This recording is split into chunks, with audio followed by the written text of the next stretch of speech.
এবং তৎসংলগ্ন এলাকায় একটি লঘুচাপ সৃষ্টি হয়েছে। এর প্রভাবে বরগুনা, বাগেরহাট ও পটুয়াখালীতে গত কয়েকদিন ধরে থেমে থেমে বৃষ্টি হচ্ছে। সমুদ্র বন্দরে ৩ নম্বর সতর্ক সংকেত জারি করা হয়েছে। ওয়ালটন বিএলডিসি ফ্যান, খরচ বাঁচে 65% পর্যন্ত। ওয়ালটন বিএলডিসি ফ্যান ছড়ায় স্বস্তির সবুজ হাওয়া। পটুয়াখালীতে বুধবার ভোর থেকে গুড়ি গুড়ি বৃষ্টি শুরু হয়। বাতাসের চাপ না বাড়লেও আমাবস্যার জোয়ারের প্রভাবে নদ নদীর পানির উচ্চতা বেড়েছে।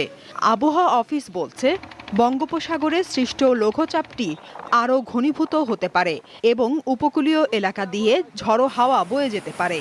তাই পটুয়াখালীর পায়রা বন্দর সহ দেশের 4টি সমুদ্র বন্দরকে 3 নম্বর স্থানীয় সতর্ক সংকেত দেখিয়ে যেতে বলা হয়েছে। 4-5 দিন ধরে বৃষ্টি হয়, থামিয়ে থামিয়ে, গরম কমে না, কিন্তু বৃষ্টি হইতেছে অল্প অল্প অল্প অল্প করে বৃষ্টি হইতেছে। আবার শুনতেছে বন্যা হইব, কিন্তু মানুষজন নামতে পারতেছে না ঘরে কোনে। লঘুচাপের প্রভাবে বরগুনায় বৃষ্টি ও